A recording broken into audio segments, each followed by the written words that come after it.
Confirmed. Hiwalay na ang long-time partners na content creators na sina Gavin Capinpin at Elma Asagra.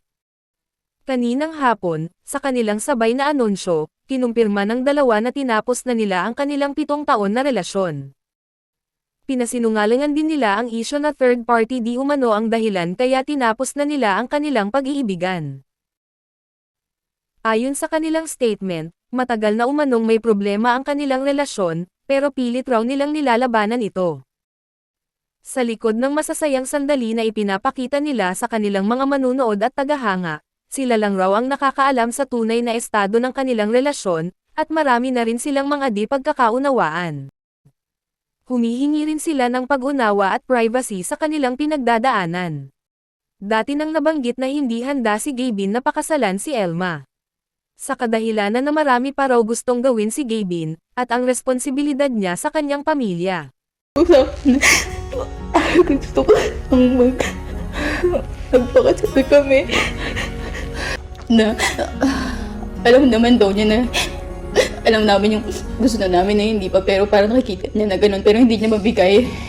Kasi, madami pa siya kailangan gawin. Kinlaro nila na hindi third party ang rason, at ang mga na-link kay Sir Gavin na mga babae, ay mga kaibigan nila. Sabi niya magpahinga kami. Sabi niya magpahinga kami, tapos ang nangyari, nung nagpahinga kami, nung nawala ako, hiwalay na daw po kami guys, hindi po kami naghiwalay, okay, hindi po kami naghiwalay. Isa pa, isa marami na dadamay. Isa, best friend ko, Si Karen. Diyos ko, yun daw yung reason ba't kami naghiwalay. Yung, may anak, asawa na po, tsaka, Diyos ko, nakita lang nila yung throwback picture. Picture lang dahil. Yun na daw, okay. Tapos yung tropa ko din sa La Union, si Ira. Kamakailan lang, noong unang linggo ng Hunyo, ay tinuligsan ng mga netizens si Gavin dahil nagdadrama lang raw ito na may depression para pagtakpan ang kasalanan. Nakikipaghiwalay din si Gavin kay Emma sa panahong wala siya sa sarili. Pero anya, ay nagsisi umano siya sa sinabi niya, at wala daw siya sa kanyang tamang pag-iisip nang binitiwan niya ang mga salitang iyon.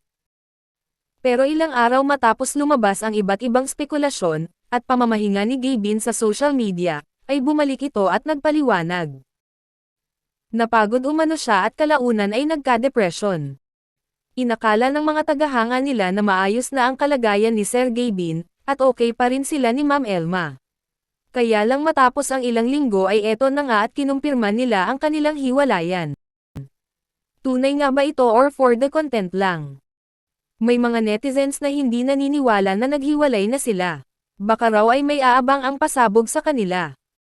Spekulasyon ng ilan ay mag-aanunsyo sila, na sila'y ikakasal na. Ang mga larawan na binahagi nila ay tila clue raw na tatapusan na nila ang kanilang 7 taong relasyon bilang girlfriend-boyfriend, dahil ikakasal na nga silang dalawa. At ang pamamaraan raw ng pag-anunsyo nila ay pareha din. May patotsyada naman si Christian Gaza tungkol sa isyong ito, anya, nakahanap raw ng mas bata si Gavin. At maghahanap pa daw siya ng maraming ebidensya.